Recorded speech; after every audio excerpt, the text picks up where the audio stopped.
பேரன்பின் சொந்தங்களுக்கு எம்முடைய வணக்கம். நான் உங்கள் இரா கதிரீசன்.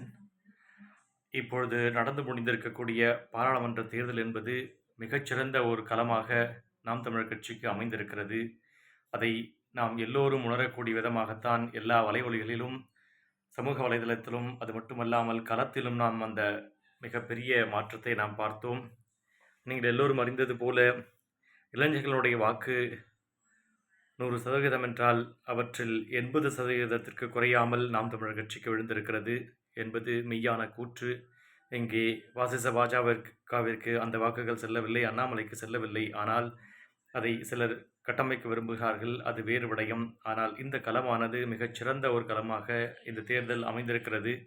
எல்லா தரப்பினருடைய வாக்குகளும் நாம் தமிழர் கட்சிக்கு வந்து விழுந்திருக்கிறது. நீங்கள் இளையோர்களுடைய வாக்குகள் மட்டுமென்று எண்ண வேண்டாம். அதை கடந்து 30 முதல் 40 வயதில் இருப்பவர்கள், 40 முதல் 50 வயதில் இருப்பவர்கள், இன்னும் 50க்கும் மேற்பட்ட வயதினை சார்ந்தவர்கள் எல்லோருடைய வாக்குகளையும் தம்பிமார்கள் சென்று தன்னுடைய நாம் தமிழர் கட்சியினுடைய கொள்கைகளை எல்லா களத்திலும் எடுத்துரைத்து, விவசாய சின்னம் பறிக்கப்பட்டு மைக் சின்னம் வழங்கப்பட்டதையும், நாம் அந்த களத்தில் அந்த சின்னத்திற்காக போராடியதும், சீமானுடைய விவசாய சின்னத்தை பறித்து விட்டால் வாக்கினை குறைத்து விடலாம் என்ற தவறான கணக்குகளை போட்டவர்களிடத்திலே அதை சிம்பத்தி ஓட் என்பார்களே, அதுபோல நம்மளுடைய ஆதரவு மிகப்பெரிய விதமாக வளர்ந்திருந்தது.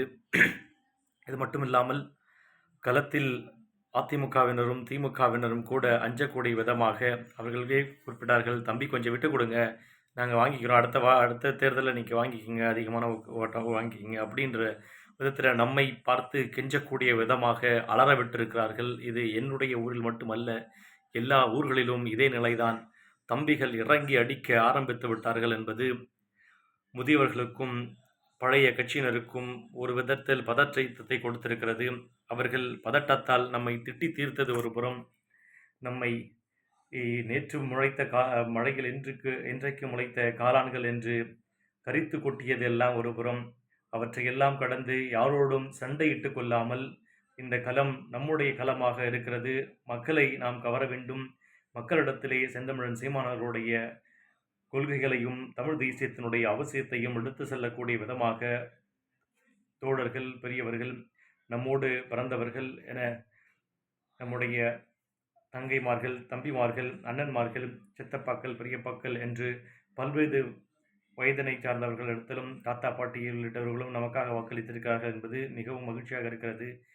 அந்த விதத்தை தான் நாம் பிசிகாவை சார்ந்த சிலர் நம்மை அடித்த போதும், அல்லது பாமகவை சார்ந்த பலரும் நம்மிடத்திலே வந்து சண்டை செய்த போதும், அவர்களுடைய வாக்குகளை நாம் பறித்து விட்டோம், அவர்களுடைய வாக்குகளை நாம் சூறையாடி விட்டோம் என்ற ஆதங்கத்தில் அவர்கள் நம்மை தாக்க முற்பட்ட போதும், நாம் சற்றும் தளராமல் களத்திலேயும் நிஜத்திலேயும் நம்முடைய வாக்கின் வலிமையை மிக அதிகப்படுத்தியிருக்கிறோம் என்பது எல்லோருக்கும் நாம் நன்றி கூற வேண்டிய தருணம் இது.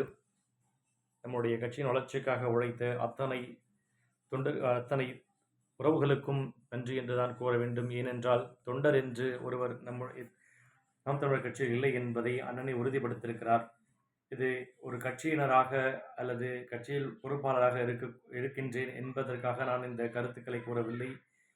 நான் சற்றேறக்குறைய 30 ஆண்டுகளாக தேர்தலுக்கு வாக்கு செலுத்துவதற்கு முன்பிருந்தே நான் இந்த கள ஆய்வுகளை அல்லது என்னுடைய கணிப்பு என்று ஊடகங்களில் பார்ப்பது மற்றும் என்னுடைய சுய சிந்தனைக்கு உட்படுத்தி இந்த தேர்தல் களங்களை, தமிழக தேர்தல் களம் மட்டுமல்ல, இந்திய தேர்தல் மற்றும் உலக தேர்தல்களையும் சற்று உற்று நோக்குகின்ற அந்த அனாலிசிஸ் என்ற அந்த கூற்றின்படியாக நான் இதை கணிக்கின்றேன். 7% என்பது குறைந்தது 15 முதல் 20 தாண்டக்கூடிய விதமாக இந்த தேர்தல் நிச்சயமாக நாம் தமிழர் கட்சிக்கு இருக்கிறது என்பது கண்கூடான ஒன்று. இதை மேலும் நாம் வலிமைப்படுத்தினோம் என்றால் 2026 சார்ஜ் கோட்டையில் நம்முடைய உறவுகள், நம்முடைய சட்டமன்ற உறுப்பினர்களும் அல்லது ஆளுங்கட்சியாகவோ எதிர்க்கட்சியாக இருக்கக்கூடிய அத்தனை வலிமையும் பெறுவதில் சற்றும் முனையளவும் நமக்கு ஐயம் வேண்டாம். இதே ஆர்வத்தோடும் இதே நம்பிக்கையோடும் உழைத்து வெற்றியினை பரிசாக சீமானுக்கு அளிப்போம். நன்றி, வணக்கம். நாம் தமிழர். இரா கதிரீசன்.